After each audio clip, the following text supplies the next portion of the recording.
જય બ્રહ્મેશ્વર. આપ સૌનું સ્વાગત છે. અઘોર નગારા વાગે ભાગ 2 આપની સમક્ષ લઈને ફરીથી પ્રસ્તુત થયા છીએ. આશા છે કે આ ભાગને જલ્દીથી જલ્દી પૂર્ણ કરી આપ સૌની ઈચ્છાને જલ્દીથી પૂરી કરવાના પ્રયત્નો અમે કરશું. શરૂ કરીએ આજનો અધ્યાય. ઋણાનુબંધ. મહાવદ 14ની પ્રભાતે રેવતાચલના ઉત્તુંગ શિખરો પાછળથી સૂર્યનારાયણ ઉદય થવાની તૈયારી કરી રહ્યા હતા. ઉષાના મૃદુલ પ્રકાશ સાથે ઠંડા પવનની લહેરોમાં અને ધૂળીઓની હોમાઈ રહેલી હવિષ્ય દ્રવ્યની સુગંધ વાતાવરણમાં અને ભાવનાઓમાં પવિત્રતા ભરી રહી હતી. ગિરનારના 10 પગથિયા ચડીને ડાબી બાજુમાં કેડી તરફ હું વળ્યો. તળેટીમાં જ આછા પાતળા જંગલમાં થઈને આશરે 3 ફલાંગ ચાલવાનું હતું. રસ્તો અને જગ્યા મારાથી પરિચિત હતા, કારણ કે અવારનવાર આ રસ્તેથી મહાત્મા શંકરગિરીજી મહારાજને મળવા આવવા જવાનું થતું હતું. શંકરગિરીજી વયોવૃદ્ધ તપસ્વી ભજનાનંદી મહાત્મા છે. તેઓ લોકોના સંપર્કમાં ખૂબ ઓછું રહે છે, લગભગ તો મળતા જ નથી. તેઓ ઊંચાણવાળા અને એક ખૂણા પર સ્વચ્છ સુંદર જગ્યામાં વાંસની ઝૂંપડી બાંધીને નિત્ય ભજનમાં લીન રહે છે. મેદાનમાં શિવબાણની સ્થાપના છે. નાનકડો મનમોહક બગીચો વાતાવરણને હંમેશા તાજગીભર્યું રાખે છે. એમની સાથે એકાદ વર્ષનો જ મારો પરિચય છે. શિવરાત્રિના મેળામાં લગભગ 10 વર્ષ હું હાજરી આપતો. એ પ્રસંગે જ એમની સાથે પરિચિત થયેલો. ખૂબ મોટી, આશરે 10 સુડલામાં સમાય તેવી જટા સાધુશાહી પ્રણાલિકા પ્રમાણે દર્શનની હોઈને હું ફક્ત આકર્ષણથી જ પરિચય કરવા પૂરતો તેમની પાસે ગયેલો. એક જ મુલાકાતમાં એમના તરફથી મારા પ્રમાણમાં પ્રેમ અને પરિચય કેળવાઈ ગયો. ત્યારથી જ્યારે જૂનાગઢ જવાનું બનતું ત્યારે અચૂક તેમની પાસે જતો. આજે શિવરાત્રિના મેળા પ્રસંગે એક ખાસ કારણસર જઈ રહ્યો હતો. શિવગિરીજીએ મને જણાવેલું કે હિમાલય પ્રદેશના એક સિદ્ધ યોગ મારે ત્યાં આવવાના છે. એક દિવસમાં રોકાણ બાદ તેઓ ચાલ્યા જશે. તેથી સવારે વહેલો જ ગેસ્ટ હાઉસથી તૈયાર થઈને તળેટી તરફ રવાના થઈ ગયો. પગથિયા છોડ્યા બાદ આશરે 20થી 25 મિનિટ કેડી રાસ્તે ચાલ્યા બાદ શંકરગિરીજીની વાંસ કુટીર પાસે જઈ પહોંચ્યો. બહારથી જ ઓમ નમો નારાયણ કરીને મારા પહોંચવાની જાણ કરી. અંદરથી અવાજ આવ્યો, નારાયણ. લોખંડની પટ્ટીઓનું બનાવેલું ફાટક ખોલીને બગીચામાં હું દાખલ થયો. પહેલા મેદાનમાં આવેલા શિવબાણને નમસ્કાર કરી ઝૂંપડીમાં હું દાખલ થયો. શિવગિરીજી ધૂણી પાસે બેસીને કાવો બનાવી રહ્યા હતા. મને જોઈ બેસવા માટે સૂચન કર્યું. દર્ભની ચટાઈ પર હું બેઠો. થોડી વાર વાતાવરણમાં શાંતિ છવાઈ ગઈ. શંકરગિરીજીએ મૃદુ અને પ્રેમાળ શૈલીમાં મને કુશળ પૂછ્યા. એક ખૂણામાં પડેલી નાળિયેરની કાચલી લાવવા મને તેમને સૂચન કર્યું. મેં કાચલી લાવીને આપી. તેમણે તેમાં થોડો કાવો આપી મને પીવા માટે કહ્યું. કાવો પીતા મેં વાત શરૂ કરી. યોગી મહાત્મા ક્યારે આવવાના છે? તેઓએ બહારની તરફ અંગુલી દર્શન કરતાં કહ્યું, જુઓ, પેલા કરેણના ઝાડ પાસે ધ્યાનસ્થ થઈને બેઠા છે તે મહાત્મા. મેં ઉત્સુકતાથી બહાર નીકળીને તે તરફ નજર કરી. એક પાતળા બાંધાના આછા પિત્ત વસ્ત્રધારી મહાત્મા સૂર્ય સમક્ષ પદ્માસન લગાવીને ધ્યાનસ્થ હતા. શંકરગિરીજીએ મને કહ્યું, હમણાં થોડી વારમાં અહીં આવશે. ત્યાં જઈને તેમને ખલેલ ન પહોંચાડતા. હું ફરીથી મારા આસન ઉપર આવીને બેસી ગયો. યોગી મહાત્મા અંગે પરિચય જાણવા મેં શંકરગિરીજીને પૂછ્યું. તેઓ દશનામ સંપ્રદાયના સાધુ હોય તેમ લાગે છે. તેઓ દશનામ સંપ્રદાયના સાધુ હોય તેમ લાગતું નથી. શંકરગિરીજીએ મને કહ્યું, તમારું અનુમાન સાચું છે. તેઓ વૈષ્ણવ સંપ્રદાયના રામદલી બૈરાગી સાધુ છે.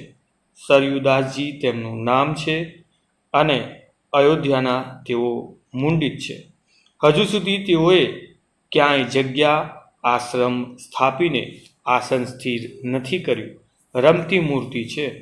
શંકરગીરીજી દ્વારા મળેલી પરિચયથી હું મનોમન વિચારવામાં અટવાયો, કારણ કે મારા જાણવા સમજવા પ્રમાણે શંભુદલી સાધુઓને ત્યાં વૈષ્ણવ સાધુઓ ખૂબ ઓછા પ્રમાણમાં ઉતરતા હોય છે. ઘણા સમયકાળથી આ બંને સંપ્રદાયના અપરિપક્વ વિચાર શ્રેણીના સાધુઓમાં ઓછા વત્તા પ્રમાણમાં વિરોધ અને વૈમનસ્ય ચાલુ આવે છે. મોટે ભાગે એની પાયાનું કારણ લઘુતા ગ્રંથિ અને ગુરુતા ગ્રંથિ જાણવામાં આવ્યું છે.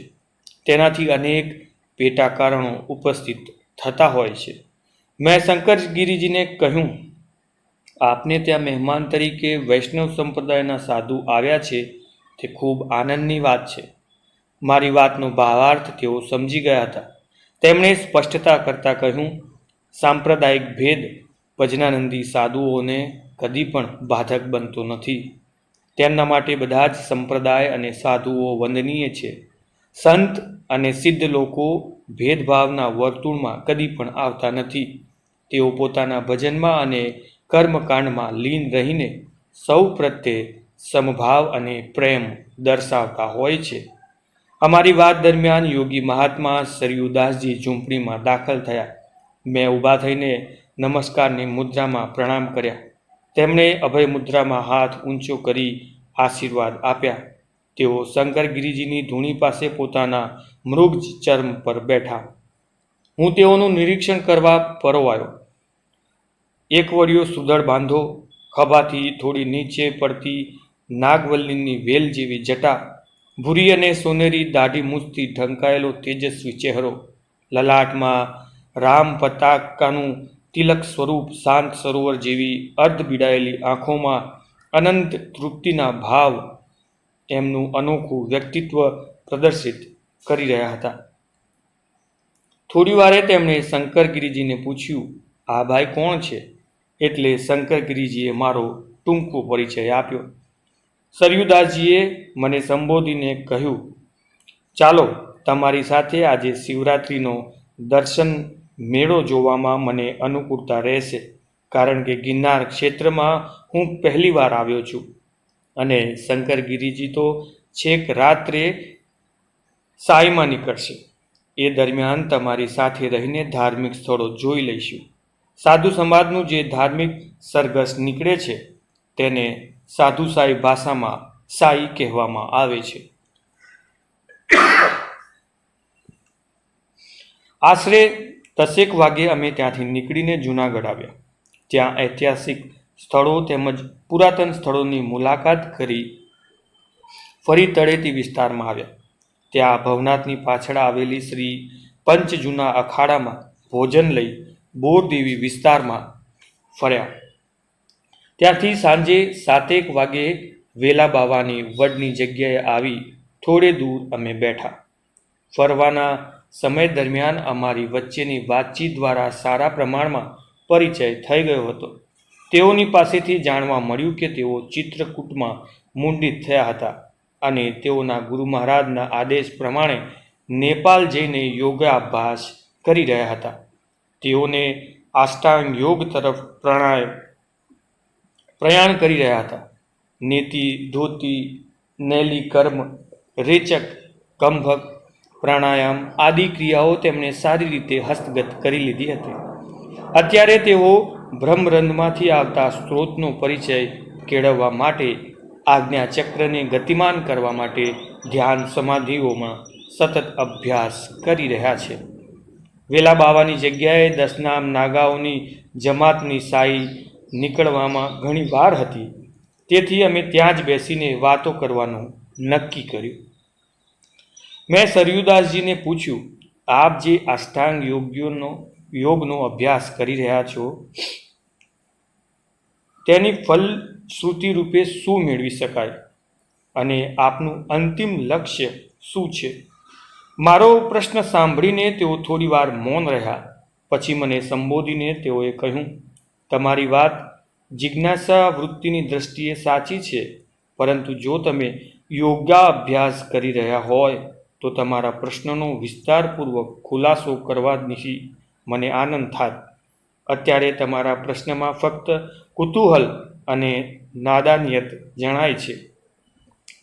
એમની આ વાતથી મને સમજાયું કે મેં ગજા ઉપરાંતનો પ્રશ્ન પૂછી લીધો છે.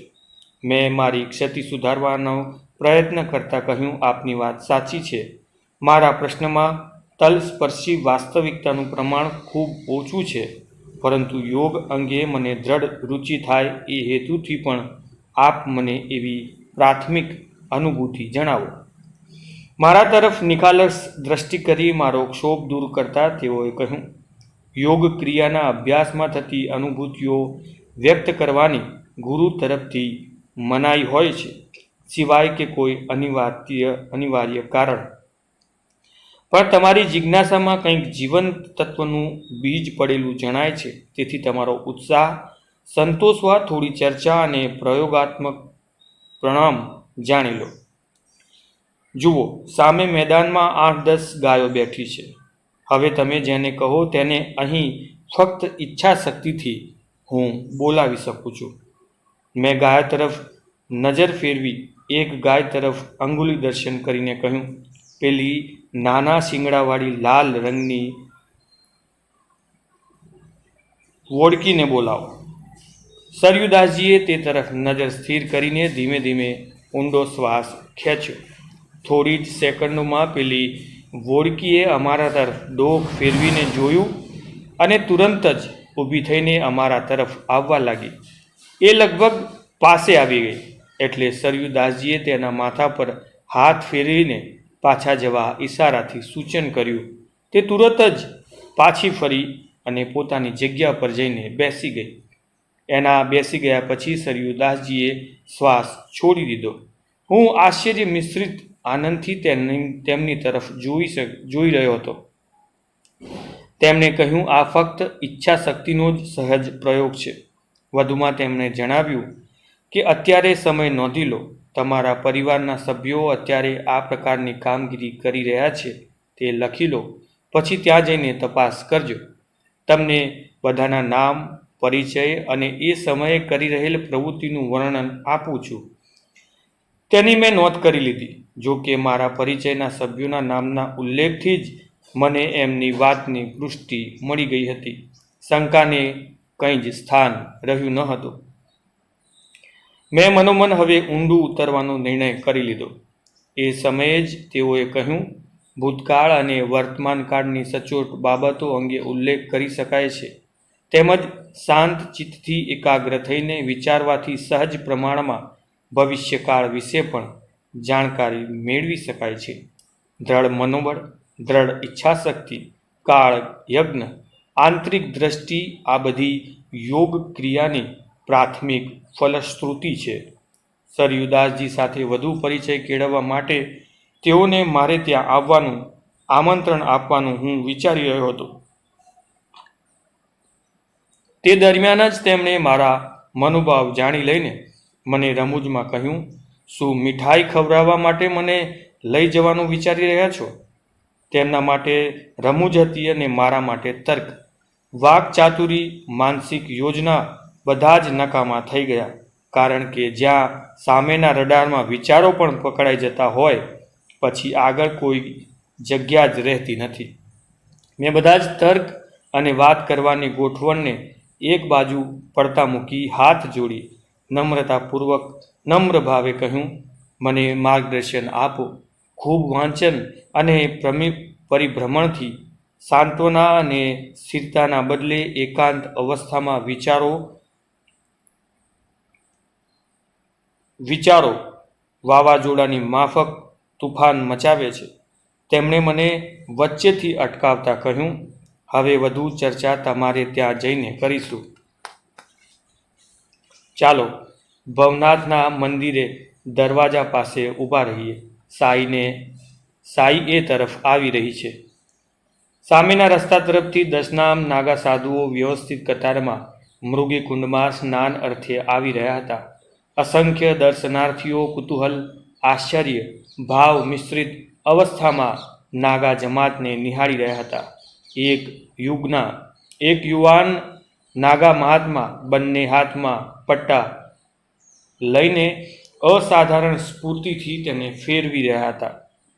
એક તરફ બીજા એક યુવાન મહાત્મા ડીએસપીની જીપ કારને જનેન્દ્રિય વડે ખેંચી લઈ જવાનો અદ્ભુત પ્રયોગ બતાવી રહ્યા હતા. લોકો આ પ્રયોગને જોઈ મુગ્ધ બની ગયા હતા.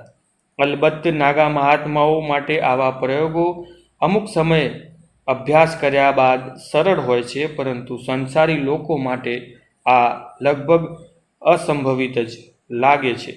સમગ્ર સાયનું સંચાલન અખિલ ભારત સાધુ સમાજના સૂત્રધાર શ્રી ગોપાલનંદ બ્રહ્મચારી સંભાળી રહ્યા હતા. આ સાઈમાં શંકર ગિરિજી પણ સામેલ હતા. બધા જ મહાત્માઓ મૃગીકુંડમાં સ્નાન કરીને પોતપોતાના સ્થાન તરફ પ્રયાણ કરવા લાગ્યા. લોકવાયકા એવી છે કે આ સમયે ભરતરીજી અને દત્ત ભગવાન પણ ગુપ્ત સાધુના રૂપમાં સ્નાન કરવા આવે છે. આ કાર્યક્રમ પૂર્ણ થયે હું અને સરયુદાસજી તળેટી તરફ રવાના થઈને શંકરગીરીજી સાથે તેમની જગ્યાએ પહોંચ્યા. સવારે વહેલા નીકળવાનું હોય, થોડો આરામ કરી લેવો આવશ્યક હતો. ઠંડી પ્રમાણમાં વધુ જણાતી હતી, તેથી શંકરગીરીજીએ ધૂણીને વધુ પ્રજ્વલિત કરી. અગ્નિજ્વાળાઓથી થોડી જ વારમાં વાતાવરણ ગરમીમાં ફેલવાઈ ગયું. સૌએ પોતપોતાના આસન પર લંબાવ્યું. હું સરયુદાસજી વિશે વિચાર કરતાં નિંદ્રાધીન થઈ ગયો. સવારે દિનચર્યા પરવારી હું સરયુદાસજી શંકરગીરીજીની વિદાય લઈને સુરેન્દ્રનગર તરફ રવાના થયા. મુસાફરી દરમિયાન ખાસ પ્રસંગ ઉપર કંઈ ચર્ચા કરી શકાય નહીં. બપોર ઢળતા અમે સુરેન્દ્રનગર આવી પહોંચ્યા. સરયુદાસજીને રતન પર આવેલા દત્ત મંદિરમાં વ્યવસ્થિત ઉતારો આપી હું થોડી વારે આવવાનું કહીને ઘરે ગયો. સાંજે હું દત્ત મંદિર પહોંચ્યો ત્યારે સરયુદાસજી દત્ત મંદિરના મહંત ત્રિવેણી ભારતી સાથે વિચાર વિમર્શ કરી રહ્યા હતા. મેં અભિવાદન કરી બેઠક લીધી. આવશ્યક જરૂરિયાતોની પૂછપરછ કર્યા બાદ મૂળ વાત ઉપર આવવા માટે યોગ્ય પ્રસંગની રાહ જોઈ રહ્યો હતો.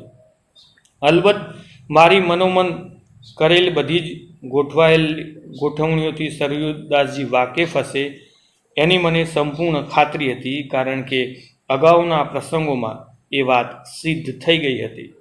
છતાં સ્વાભાવિક રીતે હું વિચારી રહ્યો હતો. સરયુદાસજી ત્યાં આરતી સમયે એકત્ર થતા નાના ભૂલકાઓ સાથે નિર્દોષ ગમ્મત કરીને પ્રસન્ન જણાતા હતા. સ્વભાવથી તેઓ ખૂબ સરળ અને સ્પષ્ટ મધુરભાષી હતા. યોગ ક્રિયાના અભ્યાસના કારણે તેમનું આભા મંડળ વિકસિત બન્યું હતું. તેથી કોઈ પણ વ્યક્તિ તેમના સાનિધ્યમાં આવતા નિર્ભયપણાનો અને શાંતિનો અનુભવ સહજ રીતે કરી શકતી હતી. આરતી પૂજા પછી હું સરયુદાસજી મેળી ઉપર ચાલ્યા ગયા. થોડી વાર મૌન છવાયું. તરફ થોડી વાર નિરીક્ષણ કરી તેમણે વાત શરૂ કરી. તમારે પ્રશ્ન કરવાની જરૂર નહીં રહે. તમે મારી પાસેથી જે જાણવા માગો છો તે અંગે તમારું સમાધાન થઈ જશે. મને સંબોધન કરતા તેઓએ આગળ ચલાવ્યું. તમે એ જાણવા માગો છો ને કે હું રામદલી બૈરાગી સાધુ હોવા છતાં કર્મકાંડ અને તપસ્યા છોડીને યોગ માર્ગ તરફ શા માટે પ્રેરાયો છું? મેં હાકારમાં ડોકું ધૂણાવીને સંમતિ દર્શાવી. તેમણે કહ્યું, મારા ગુરુ મહારાજ, જેમની પાસેથી મેં મંત્ર દીક્ષા ગ્રહણ કરી છે, તેમના ગુરુભાઈ એટલે મારા કાકા ગુરુ તપસ્યાની સાથે યોગ ક્રિયા પણ કરતા. એકવાર ધ્યાન અવસ્થામાં બેઠા હતા ત્યારે સુષુમ્ના નાડીનું નિરીક્ષણ કરતા અખંડ સમાધિ લાગી ગઈ. છેલ્લા 2 વર્ષથી તેઓ એક જ સમાધિ અવસ્થામાં છે. શારીરિક પ્રક્રિયાઓ નિયમિત ચાલી રહી છે. અન્ન પાણી લેવાનો કોઈ જ પ્રશ્ન નથી. ફક્ત વાયુથી જ જીવનકોષ જીવંત છે. આ અવસ્થામાંથી પાછા ફરવાની ક્રિયાઓ તેઓ જાણતા નથી. અત્યારે જે અવસ્થામાં તેઓ છે તે એક અકસ્માત જ છે. તેઓને પોતાને પણ એવી કલ્પના નહીં હોય કે આવા પ્રકારની સમાધિ લાગી જશે. રાત્રિના પ્રશાંત વાતાવરણમાં તેમના શરીરમાંથી જાણે દૂર દૂર સાગર ઘૂંઘવાતો હોય તેવા શબ્દ નિરંતર સંભળાયા કરે છે. એમના શરીરને અત્યારે ગુપ્ત આવાસમાં સુરક્ષિત રાખવામાં આવ્યું છે. તેમની પાસે મારા ગુરુ મહારાજ સિવાય કોઈને પણ જવાની પરવાનગી નથી. શરીરમાં પ્રાણ હોવા છતાં તેઓ નિષ્પ્રાણ અવસ્થામાં છે. ફક્ત હૃદય રક્તનું સંચાલન કરે છે, અન્યથા નાડીઓ બધી જ શાંત છે. ખૂબ પ્રયત્નો ઔષધો કર્યા પણ જ્યારે કંઈ પરિણામ આવી શક્યું નથી. ત્યારે છેવટે મારા ગુરુ મહારાજે તેમના ગુરુ મહારાજ પાસે જવાનું મને સૂચન કર્યું. મારા ગુરુ મહારાજના ગુરુ એટલે કે મારા દાદા ગુરુ, તેઓ નેપાલ ક્ષેત્રમાં હિમાલયની હિમમાછિદ પહાડીઓમાં ઘોડાજીલ નામક સરોવર પાસે ગુફામાં નિર્વિકલ્પ અવસ્થામાં રહે છે. તેમની પાસે જતા પહેલાં મારા ગુરુ મહારાજે સંપૂર્ણ બાબતથી મને વાકેફ કર્યો ને મેં નેપાળ જવાનું પ્રયોજન સમજાવતા પહેલાં મારા કાકા ગુરુનું શું મહત્ત્વ છે તે સમજાવતા તેમણે કહ્યું હતું, તારા કાકા ગુરુ આપણા રામદલી અખાડાના મહામંડલેશ્વર છે. એટલું જ નહીં, તેઓ કુશળ સૂત્રધાર પણ છે. અલ્હાબાદના કુંભને ફક્ત 1.5 વર્ષની જ વાર છે અને જો તેઓ સ્વસ્થ ન થાય તો આપણી જમાત નેતૃત્વહીન બની જાય. અયોધ્યામાં હનુમાનગઢીના ગુપ્ત ભંડારાના ભંડારી સદસ્યો પૈકીના તેઓ ભંડારી છે. આ બધા જ કારણો કેટલા મહત્વપૂર્ણ છે કે તારે અત્યારના કર્મકાંડને છોડીને આ કાર્ય કરવું અત્યંત જરૂરી છે.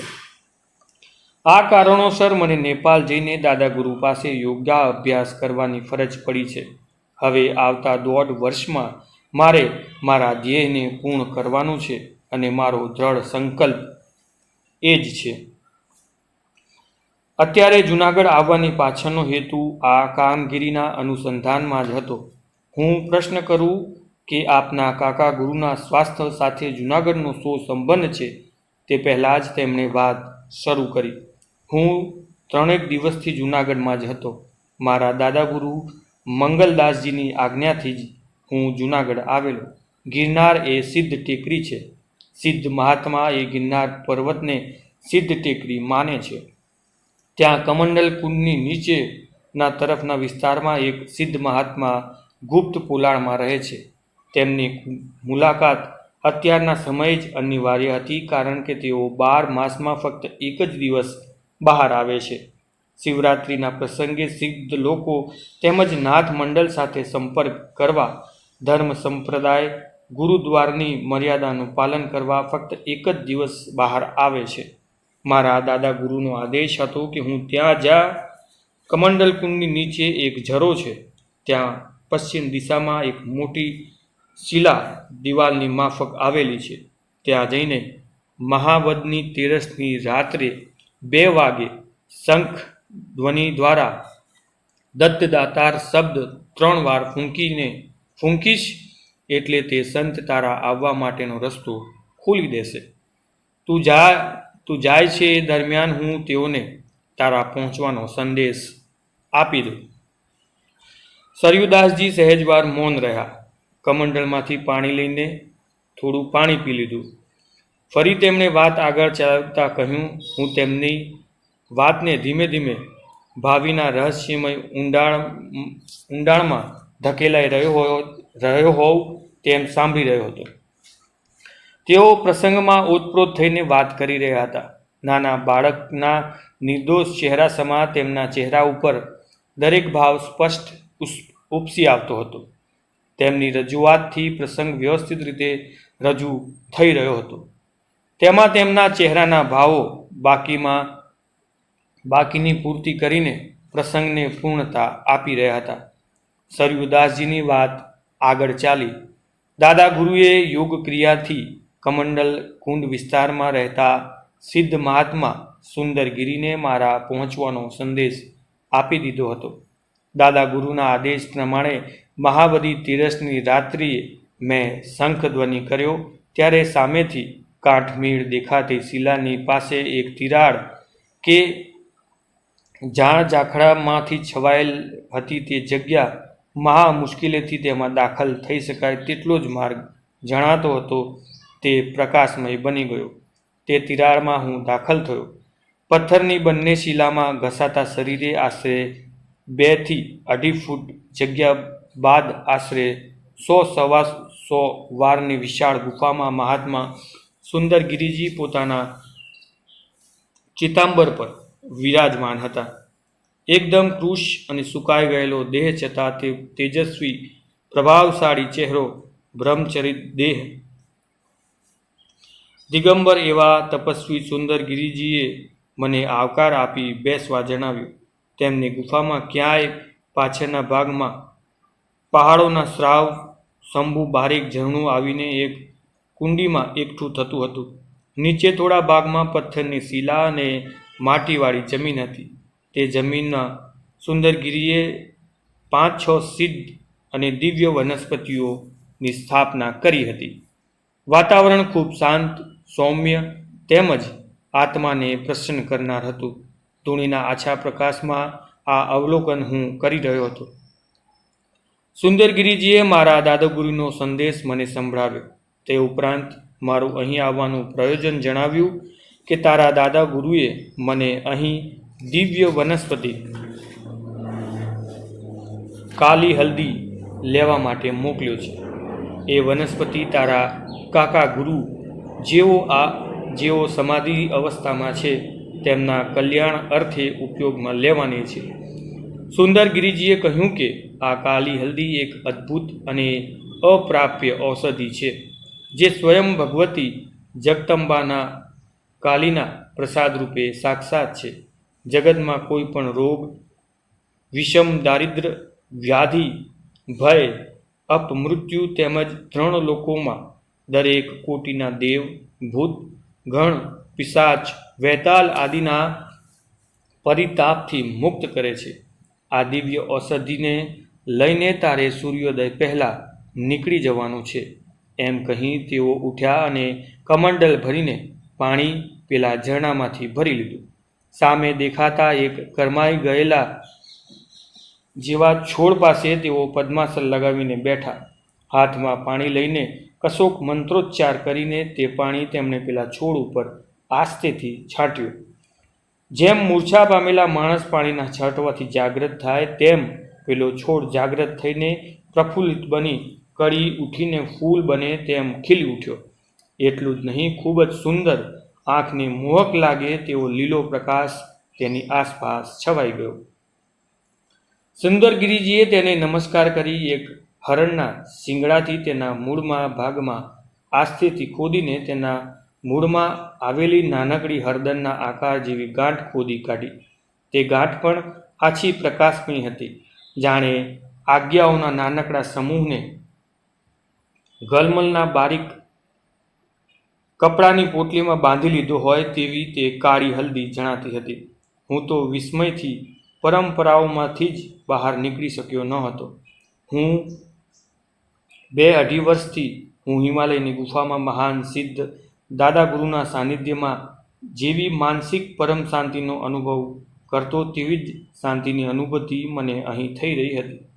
સુંદરગીરીજીએ એક નાનકડી દર્શનની તુંબડીમાં થોડી ભભૂતિ ધૂણામાંથી લઈને તેમાં નાખી તેના ઉપર કાળી હલ્દી મૂકી મને સોંપતા કહ્યું, આ પ્રસાદને સાચવીને તારી જોડીમાં મૂકી રાખ અને તારા દાદાગુરુને આપજે તથા મારા તરફથી દંડવત પ્રણામ કરજે. હું દંડવત પ્રણામ કરી તેમના આશીર્વાદ મેળવી પેલી તિરાડના રાસ્તેથી જ બહાર આવ્યો. પરોઢ થવાને ઘણી વાર હતી. ત્યાંથી તળેટી દૂર હતી. રસ્તો પણ મારાથી પરિચિત નહોતો, છતાં ખૂબ જ સરળતાથી નિર્ભયપણે અલ્પ સમયમાં જ હું શંકરગીરીજીની જગ્યા સુધી પહોંચી ગયો. ત્યાંથી આવતી વેળાએ હું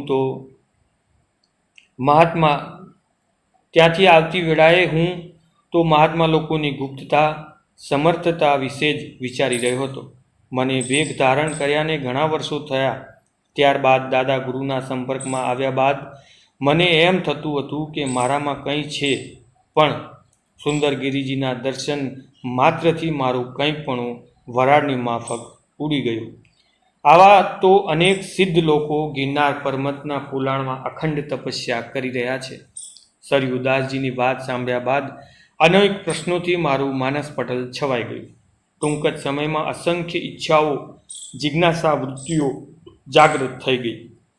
મારી સામે પ્રત્યક્ષ અને પરોક્ષના પાત્રોમાં સરયુદાસજી, સુંદરગીરીજી તથા સરયુદાસજીના ગુરુ રામકૃપાલદાસજી, તેમના કાકા ગુરુ જાનકીદાસજી અને સરયુદાસજીના દાદા ગુરુ મંગલદાસજી ઉપસ્થિત થઈ ગયા હતા.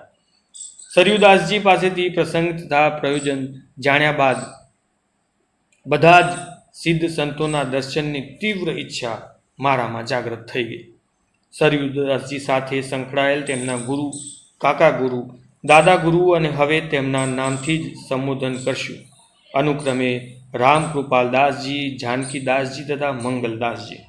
સાધુ સમાજમાં ગુરુ પર પદ્ધતિમાં કોઈ પણ સાધુના જે ગુરુ હોય તે ગુરુ કહેવાય છે. ગુરુને દાદા ગુરુ કહેવામાં આવે છે. તે દાદા ગુરુના 4 શિષ્યો હોય તે બધા કાકા ગુરુ તરીકે ઓળખાય છે.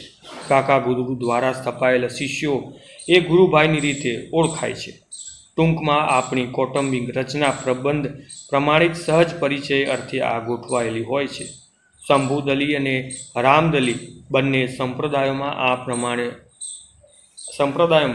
આ પ્રણાલિકા જળવાઈ રહી છે. સરયુદાસજીએ સંબોધીને મેં કહ્યું, આપની વાતો સાંભળ્યા બાદ આશ્ચર્યચકિત એક નવા અનુભવની દિશામાં જાણકારી મેળવવાનો જે અવસર મળ્યો છે તેનો મને આનંદ થાય છે. જો આપ નારાજ ન થાવ તો મારા સમાધાન માટે થોડા પ્રશ્નો પૂછવાની ઈચ્છા છે. સરયુદાસજીએ સંમતિ દર્શાવતા મને ચેતવણી આપતા કહ્યું, મારા જવાબો સાંભળ્યા બાદ તમે તમારી ઈચ્છાઓનું સમાધાન કરવા જતાં તેની આધીન થઈ જવા પ્રેરાશો. તેનાથી લાભ થાય કે હાનિ તે તમારે જ સહન કરવાનું છે. મેં ઘડીભર ભાવિ તરફ દ્રષ્ટિ કરી, પણ ભાવિને સમજવા જાણવાની અસાધારણ મનુષ્યની માફક મારી પાસે દ્રષ્ટિ ન હતી. ભાવિ વિશેની અજ્ઞાનતા અને અંધકાર સમાન છે. એ અંધકારના લક્ષ્ય ઉપર જવા માટે શ્રદ્ધા અને દ્રઢ મનોબળની જરૂર હોય છે. પરિણામની ચિંતા કર્યા વિના મેં સંકલ્પ કર્યો કે મારે આ અંગે ઊંડાણમાં જવું છે. મેં નિર્ણય જાહેર કર્યો, આપની વાત મને મંજૂર છે. સરયુદાસજીએ સ્મિત ફરકાવતા કહ્યું, પૂછો, શું સમજવાની ઈચ્છા છે? મેં પ્રશ્ન કર્યો, આપના કાકા ગુરુ એટલે કે જાનકીદાસજીને આકસ્મિક રીતે અખંડ સમાધિ લાગી ગઈ છે. તે મારા સમજવા પ્રમાણે દુર્લભ અવસ્થાની પ્રાપ્તિ સહજમાં થઈ ગઈ જણાય. તો પછી આવી અવસ્થામાંથી તેમને પરત લાવવાની શી અનિવાર્ય આવશ્યકતા છે? જાનકીદાસજીએ સ્વસ્થ અવસ્થામાં લાવવા માટે આપનો ઉપયોગ માધ્યમ તરીકે કરવાની પાછળનું શું રહસ્ય છે? મંગલદાસજી જેવા મહાન સમર્થ યોગી પુરુષ તથા સુંદરગીરીજી જેવા સમર્થ સિદ્ધ આ કાર્યને પોતાની યોગ સિદ્ધિ અથવા તપોબળથી કરી કેમ નથી શકતા? એકી સાથે મેં પ્રશ્નોની રજૂઆત કંઈક ક્ષોભ, ઉતાવળ, અજ્ઞાત, ભય, જુજુપ્સા સાથે મિશ્ર લાગણી દ્વારા કરી લીધી. મારા પ્રશ્નો સાંભળી સરયુદાસજી વિચારમગ્ન બન્યા. વાતાવરણમાં નીરવ શાંતિ ફેલાઈ ગઈ. તેમના ચહેરા ઉપર ઉપસતા પ્રત્યાઘાતોનું હું ઝીણવટપૂર્વક નિરીક્ષણ કરી રહ્યો હતો. મારા પ્રશ્નોએ તેમની આંતરિક બાબતોને છંછેડી નાખી હશે તેવા વિચારોથી હું ચિંતિત બન્યો. કંઈક અનુચિત ન બને તો સારું એવા મનોબળ ઈચ્છવા લાગ્યો હતો. સરયુદાસજીએ વિચારમગ્ન અવસ્થામાં જ અર્ધ પીડાયેલી આંખો બંધ કરી દીધી. એ સમયની શાંતિ જાણે સ્તબ્ધતામાં ફેલાઈ ગઈ હોય તેમ મને જણાયું. એમના મૌનથી હું અકળાઈ ઉઠ્યો. જે થાય તે સમજવા અને સહન કરવાની તૈયારી સાથે સરયુદાસજીનો મૌન ભંગ થવાની રાહ હું જોઈ રહ્યો હતો. 10 મિનિટ બાદ તેમણે આંખો ખોલીને ગંભીર સ્વરે મને જણાવ્યું, અગાઉ તમને જણાવ્યા પ્રમાણે જાનકીદાસજી અમારી જમાતના મુખ્ય સૂત્રધાર છે. જ્યાં સુધી અલ્હાબાદનો કુંભ મેળો પૂર્ણ ના થાય ત્યાં સુધીની જવાબદારી તેઓના શિરે છે. આ પ્રકારની વ્યવસ્થા પ્રણાલીગત હોય છે. રામદલી સંપ્રદાયમાં સૌથી મહત્વની બાબત હોય તો તે છે મર્યાદા. જીવનના લૌકિક તેમજ અલૌકિક વ્યવહાર પ્રસંગમાં ક્યાંય મર્યાદાનું ઉલ્લંઘન ન થાય તેની ખૂબ ઝીણવટપૂર્વકની સતત જાગૃતિ કેળવવાની હોય છે. જો આ કુંભમાં જાનકીદાસજી જીવંત અવસ્થામાં હોય અને સાધુશાહી પરંપરા મુજબ ભંડારા, સૂત્ર અને કારભારની સોંપણી અખાડાના આદેશ મુજબ ન કરે તો પરંપરાનું ઉલ્લંઘન થાય. એક યા બીજા પ્રકારના ક્ષોભો મુકાય. આવા અનેક પ્રશ્નો ઉકેલવા જ રહે. બીજી વાત એ છે કે મારા ગુરુ રામકૃપાલદાસજી વયોવૃદ્ધ બની ચૂક્યા છે. તેઓના માર્ગદર્શન મુજબ જાનકીદાસજી ક્રિયાયોગનો અભ્યાસ કરી રહ્યા હતા. જેમાં આ રીતે અકસ્માત ઊભો થાય તો તેઓએ પોતાના દેહની અગર તપસ્યાની આહુતિ આપીને પણ જાનકીદાસજીને પૂર્ણવત અવસ્થામાં લાવવા જોઈએ તેમ તેઓનું દ્રઢપણે માનવું છે. મને માધ્યમ તરીકે પસંદ કરવામાં આવ્યો તેને હું મારું સદભાગ્ય સમજું છું કે મેં ભગવાનનું શરણ લીધા પછી મારા ગુરુ લોકો માટે કંઈક કરવામાં નિમિત્ત બનવાનો મને અવસર મળ્યો છે. મારે યોગ ક્રિયાના અભ્યાસ દ્વારા એક જ લક્ષ્ય વેદ કરવાનો છે. તે એ છે કે જાનકીદાસજીના આજ્ઞા ચક્રને ક્ષણિક રોકીને ચેતનાનું જોડાણ મૂલાધાર ચક્ર સાથે સ્થાપિત કરવાનું છે, જેથી તેઓ પૂર્વવત અવસ્થાને પ્રાપ્ત કરે. આ કાર્ય વાત કરવામાં જેટલું સરળ છે એટલું જ પ્રયોગાત્મક રીતે કપરું છે.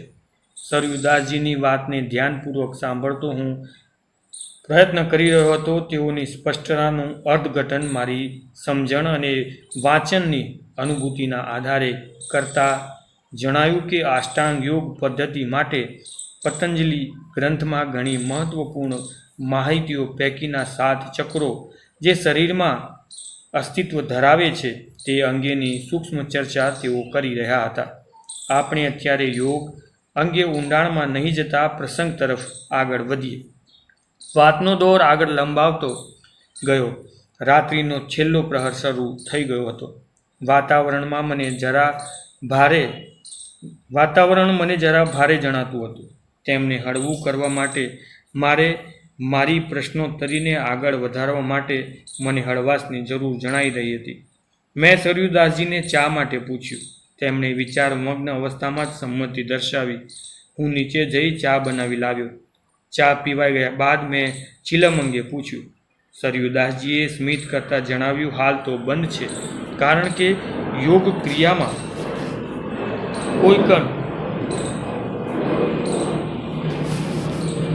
કોઈ પણ કેફી પદાર્થ જેના દ્વારા જ્ઞાન તંતુઓના આંદોલન ઉત્પન્ન થાય તેવો કેફી પદાર્થ અને ખોરાકનો નિષેધ હોય છે.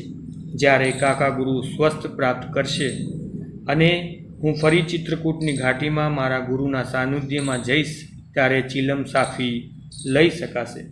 મારે ફરીથી નેપાલ અંગેની ચર્ચા શરૂ કરવી હતી, પરંતુ વાતાવરણ હજુ યોગ્ય જણાતું ન હતું.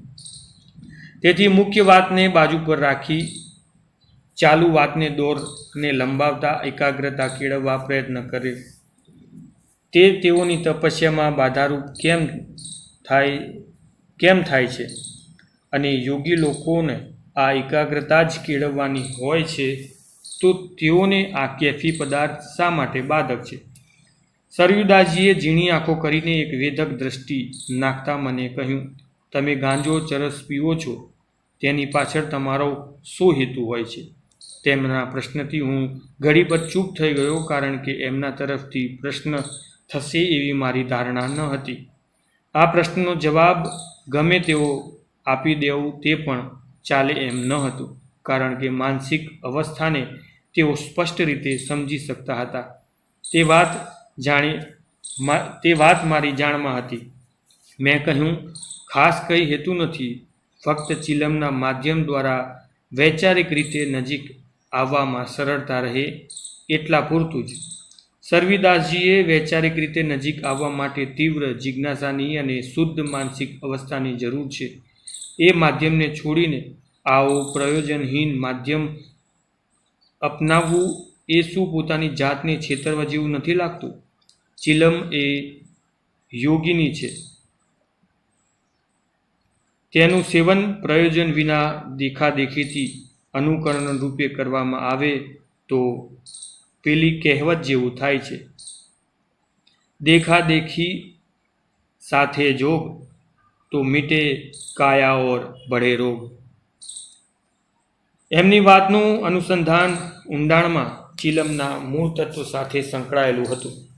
તે હું જાણતો હતો, તેથી મૌન રહ્યો. તેમણે આગળ ચલાવ્યું. સિદ્ધ લોકો પોતાની પરંપરાગત સાધનાના માર્ગમાં હોય ત્યારે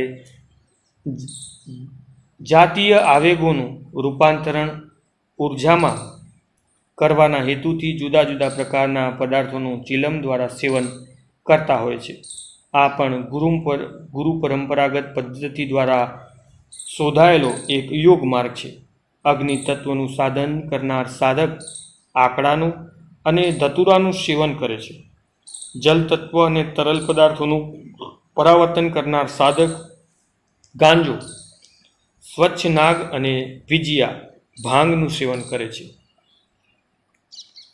વાયુ તત્વનું રૂપાંતરણ ઉર્જામાં કરનાર સાધક સોમલ, કૂઠ અને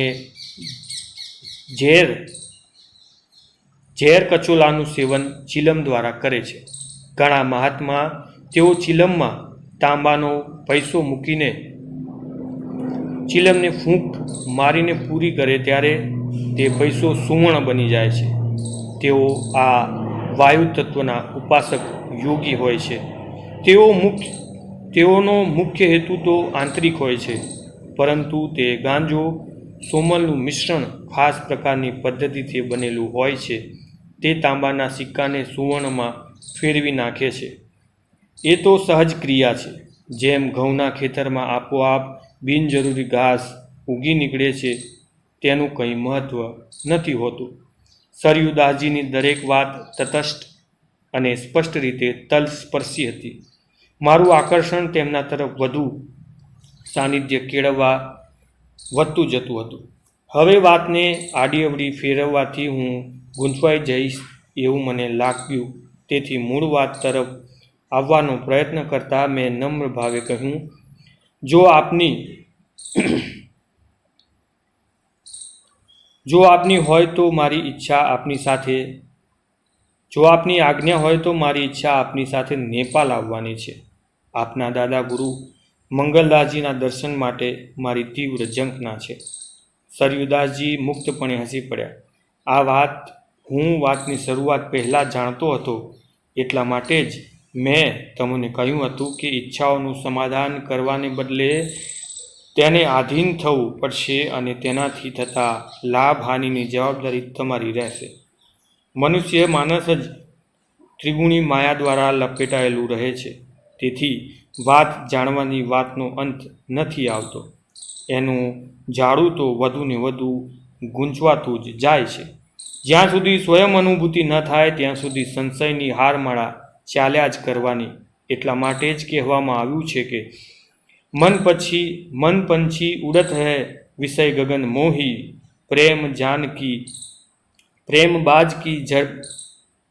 प्रेम बाज की झपेट में जब तक आयो नहीं. સરયુદાસજીની વાતથી મારી ઈચ્છાનો અહંકારમાં કે સરયુદાસજીની વાતથી મારી ઈચ્છાનો હકારમાં કે નકારમાં કંઈ જ સ્પષ્ટ જણાયો નહીં.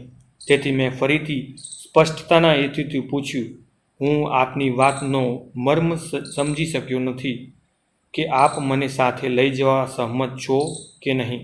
તેમણે કહ્યું, તમારી ઈચ્છા તો તમારા પૂરતી તો બરાબર જણાય છે, પરંતુ હું દાદા ગુરુની પરવાનગી વિના તેમની પાસે તમને લઈ જઈ શકું તે શક્ય નથી. એમની વાતથી હું નિરાશ થયો. તેમણે મારા ચહેરાના ભાવો જોઈને કહ્યું, નિરાશ થવાની જરૂર નથી, તેમજ તર્ક કુતર્ક કરવાની પણ કંઈ જરૂર નથી. આપણે એક મધ્યમ માર્ગ લઈએ. તમે મારી સાથે કાઠમંડુ ચાલો. ત્યાં જઈ હિમાલયની તળેટીમાં થોડો અંદરના ભાગમાં મારા એક ગુરુભાઈ રહે છે, જેઓ રામદલી સંપ્રદાયના હોવા છતાં નાથ સંપ્રદાયને અંગીકાર કરીને મહાન તાંત્રિક બન્યા છે અને મારા પરમ સ્નેહી છે. તેમની પાસે તમે 1-2 દિવસ રહેજો. તે દરમિયાન હું દાદા ગુરુ પાસે જઈને તમારી ઈચ્છા માટે અનુમતિ મેળવવાનો પ્રયત્ન કરીશ. જો તેઓ અનુમતિ આપશે તો હું તમને બોલાવવા માટે આવીશ, અન્યથા તમારે પાછા ફરવાનું રહેશે. આ પ્રસ્તાવને મેં તરત સ્વીકારી લીધો. સવારના 4 વાગવાનો સમય થઈ ગયો હતો, તેથી તેમણે મને આરામ કરવા માટે ઘેર જવા જણાવ્યું. તેમણે પણ તેઓની ધ્યાન સમાધિ આદિ ક્રિયા કરવાની શરૂઆત કરી લીધી. જતાં પહેલાં મેં તેઓને કહ્યું, આજ રાતની ટિકિટો બુક કરાવી લઉં છું. આજે રાત્રે અહીંથી રવાના થઈને દિલ્હી પહોંચીને ત્યાંથી પ્લેન દ્વારા કાઠમંડુ ચાલ્યા જઈશું. આ પ્રમાણે કાર્યક્રમ નક્કી કરી હું રવાના થયો. ઘેર જઈને 2-4 કલાક આરામ લઈને ધંધાકીય વ્યવસ્થાની ગોઠવણ લઈને ભાઈને સમજાવી જરૂરી સામાન પેક કરી સાંજે સરયુદાસજી પાસે પહોંચ્યો. નવી દિશાના નવા પ્રયાણોનો મને આનંદ હતો. વર્ષોથી સેવેલી નેપાળ હિમાલયની સિદ્ધ સંતો સુધી પહોંચવાની મહેચ્છા પૂર્ણ થવાને હવે થોડો દિવસોની જ વાર હતી. સાથે સરયુદાસજીના દાદા ગુરુ જો અનુમતિ ન આપે તો મનમાં જ રહી જવાની ચિંતા પણ હતી. પ્રયાણ થશે તો જ પ્રમાણ મળશે એવા નિશ્ચયથી આગળ વધવામાં જ સાર હતો.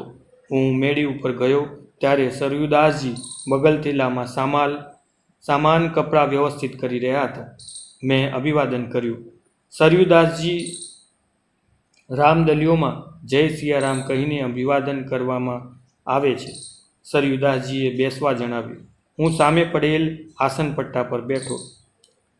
રિઝર્વેશન ગાડીના ઉપડવાના સમય અંગેની ઔપચારિક વાતોની ચર્ચા બાદ હું મનોમન સરયુદાસજીને સુંદરગીરીજી પાસેથી મળેલી પેલી કાલી હલ્દી વિશે વિચારી રહ્યો હતો. તે વનસ્પતિ જોવા માટે કેવી રીતે વાતની શરૂઆત કરવી તે વિચારી રહ્યો હતો. સરયુદાસજી સાથે વાતચીત કરવામાં સતત એ વાતનો ખ્યાલ રહેતો કે તેઓ મનમાં જાગૃત થતા વિચારો ને ઈચ્છાઓને વાંચી શકે છે. તેથી અંતર્મુખ અવસ્થામાં પણ ખૂબ જાગૃતિ રાખવાનો પ્રયત્ન કરવો પડતો, જેના કારણે માનસિક શ્રમનો અનુભવ થતો. મારા વિચારોની જાણ તેમને થઈ છે કે નહીં તે જોવા માટે સહેજ ત્રાસી નજરે મેં સરયુદાસજી તરફ દ્રષ્ટિ કરી તો તેઓ પોતાના કંઈક વિચારોમાં મસ્ત જણાતા હતા. મૌન વાતાવરણને ધીમેથી હટાવવાનો પ્રયાસ કરતા મેં વાતની શરૂઆત કરી. આપની અનુકૂળતા હોય તો એક પ્રશ્ન કરું. સરયુદાસજી પોતાના વિચારોને ગતિને રોકી સ્વસ્થ જણાયા. તેમનું સ્વસ્થ થવું મારા માટે સૂચક હતું કે અનુમાન કાર્ય કે મારા તરફ તેઓની એકાગ્રતા ન હોય તો મારામાં ઉદ્ભવતા વિચારોની તેમને જાણ થતી ન હતી. આ બાબતને 2-4 વાર પહેલાં પણ મેં ધ્યાનમાં લીધી હતી. મારું અનુમાન સાચું હતું, કારણ કે જ્યારે તેઓ મારી સાથે વાતમાં સંલગ્ન થતા ત્યારે તેઓ મારી વૈચારિક સૃષ્ટિ સાથે જોડાયેલા રહેતા. તેમજ તેઓની વાતચીત કરવાની રીત પણ તેમની આગવી શૈલીમાં જ રહેતી. જ્યારે તેઓ પોતાના વિચારોમાં લીન હોય ત્યારે પણ તેઓ હાવભાવમાં રજૂઆતમાં ઘણો ફરક પડતો હતો. આ વાતની નોંધ લીધા બાદ હું એવો નિર્ણય ઉપર આવ્યો હતો કે જ્યારે તેઓ મારી સાથે વાતમાં જોડાયેલા હોય છે ત્યારે જ મારી વિચારધારા સાથે સંપર્ક કરી લેતા. આ કારણોસર તેઓ સંપૂર્ણપણે વર્તમાન કાળને દ્રષ્ટાભાવથી જાગૃત અવસ્થામાં ભોગવે છે એ ચોક્કસપણે નક્કી થઈ ગયું. સહજ ભાવે તેમણે કહ્યું, પૂછો. મેં કહ્યું, આપને સુંદરગીરીજી આપેલી પેલી દિવ્ય વનસ્પતિ કાળી હલ્દી અંગે જાણવાની તથા તે જોવાની ઈચ્છા છે. તેમણે સહજભાવે કહ્યું, આ ઔષધિ જ્યાં સુધી દાદા ગુરુને ન સોંપું ત્યાં સુધી તેની સાથે દ્રષ્ટિ વ્યવહાર પણ કરવો મને ઉચિત જણાતો નથી. સમય આવે તમોને જરૂર ત્યાં હાજર રહેવા જણાવીશ, જ્યારે તેવો ઉપયોગ કરવામાં આવશે. અલબત્ત તેના વિશે ચર્ચા કરી શકાય છે, ફક્ત તેની સાથે વ્યવહાર કરવો નિષેધ છે. તેમની સ્પષ્ટતાથી મેં કાળી હલ્દી જોવા અંગેના આગ્રહને છોડી દીધો. તેમણે વાત આગળ ચલાવી, કાળી હલ્દીનો ઉપયોગ દાદાગુરુ કઈ રીતે કરવા માગે છે તે હું નથી જાણતો, પણ ક્યારેક સિદ્ધ મહાત્માઓના સત્સંગ દ્વારા જાણી શકાયું છે કે કાળી હલ્દી એક અલૌકિક વનસ્પતિ છે. એના દર્શન પણ દુર્લભ હોય છે. ધર્મપરાયણ, સત્સંગી અને પરોપકારી ગૃહસ્થ માટે તે સર્વસિદ્ધિ આપનાર અદ્ભુત ઔષધિ છે. કાળી હલ્દીની એક ગાંઠ એક પરિવારની જીવનભરની દરિદ્રતાને દૂર કરે છે. ગમે તેવા ભયંકર અસાધ્ય રોગને દૂર કરે છે. તેને માટે સંસ્કૃત શબ્દ અપરાજિતા છે. ભૈરવ તંત્રમાં તેનો ઉલ્લેખ કરવામાં આવ્યો છે. કાળી હલ્દીના ગુણ ખરા અર્થમાં તો ભગવતી જાણે. સિદ્ધ લોકો આ વનસ્પતિ દ્વારા પારદનું બંધન કરી તેમાંથી ખેચરી મુદ્રા બનાવીને અવકાશ ગમન કરવાનું યંત્ર આયોજ્યું છે. મને આ શબ્દો અપરિચિત લાગ્યા, તેથી મેં સમજવા માટે ખેચરી મુદ્રાના અર્થ અંગે પૂછ્યું. તેમણે કહ્યું, મારા સાંભળવા પ્રમાણે કાળી હલ્દીના સહયોગથી પારદનું બંધન કરી લેવામાં આવે છે. ત્યારબાદ તે પારદ ગુટિકા એ જ ઔષધિના પાનમાં રસમાં જારણ કરવામાં આવે છે. તેની આ ગુટિકા ખેંચરી મુદ્રામાં આવે છે. આ મુદ્રાને મુખમાં રાખવાથી આકાશ ગમન થઈ શકાય છે. મેં આ અંગે શંકા વ્યક્ત કરતા કહ્યું, સ્થૂળ શરીર દ્વારા આકાશગમન તંત્રના આધારે જરા કપરું કામ જણાય છે. મને અવિશ્વાસ નથી, પરંતુ તંત્રના આધારે સ્થૂળ શરીરને આકાશગામી બનવું સહેલું તો નથી. સરયુદાસજીએ તટસ્થપણે કહ્યું, જુઓ ભાઈ, મેં સિદ્ધ સંતો પાસેથી આ વાત સાંભળી છે. એ લોકો અકારણ જૂઠું બોલે તેમ મને નથી લાગતું. કદાચ એમ પણ અર્થઘટન કરી શકાય કે ચાલવાની ઝડપમાં અસાધારણ ફેરફાર થઈ જાય. ટૂંક સમયમાં લાંબુ અંતર કાપી શકાય. એના કારણે કદાચ આકાશગામી શબ્દ દ્વારા આ મુદ્રાને મહત્વ અપાયું હોય. સરયુદાસજીનું મંતવ્ય નિષ્પક્ષ હતું. આ અંગે વધુ સ્પષ્ટતાના હેતુથી મેં પૂછ્યું, યોગા અભ્યાસમાં એવી કોઈ અવસ્થા દર્શાવવામાં આવી છે? આકાશગામી થવાના ઉલ્લેખો ઘણા મહાત્માઓ દ્વારા જાણવા મળે છે. તે અંગે આપનું શું કહેવું છે? તેમણે કહ્યું, આકાશગામી થવાય છે એ નિઃશંક વાત છે. તેમાં બે ત્રણ પ્રકાર છે જે મહત્વપૂર્ણ છે. જ્યારે યોગનો સાધક સહજ ધ્યાનપૂર્વક યોગના અભ્યાસમાં ઊંડો ઉતરે છે, ત્યારે ધીમે ધીમે તે પોતાના દેહને સ્પર્શ ભાવથી ધ્યાનસ્થ અવસ્થા સમયમાં ભૂલી જાય છે. બંને ભ્રુકુટી વચ્ચે આવેલા આજ્ઞાચક્રની અનુભૂતિ આ યોગ દ્વારા કરવામાં આવે છે. જ્યારે ધ્યાનસ્થ અવસ્થામાં પ્રકાશનો ખુલ્લો આકાશનો આભાસ થાય છે, ત્યાર પછી અનેક અલૌકિક દ્રશ્યો સાધક જુએ છે. દ્રષ્ટિ પણ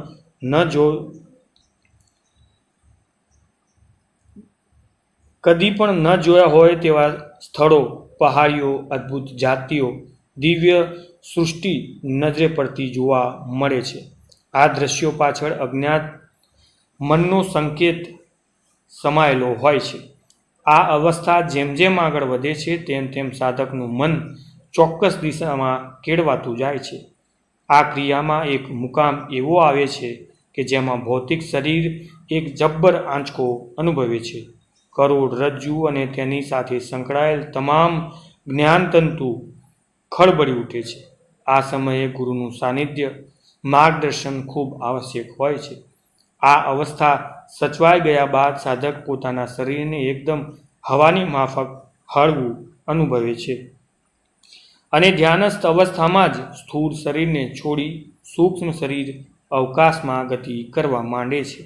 જ્યારે આવા પ્રકારની અવસ્થા આવી જાય છે ત્યારે આપોઆપ સંકલ્પ સિદ્ધ, ઈચ્છા શક્તિ દ્રઢ બની જાય છે અને સાધકને અનુકૂળ વાતાવરણ તેની આસપાસ રચવા લાગે છે.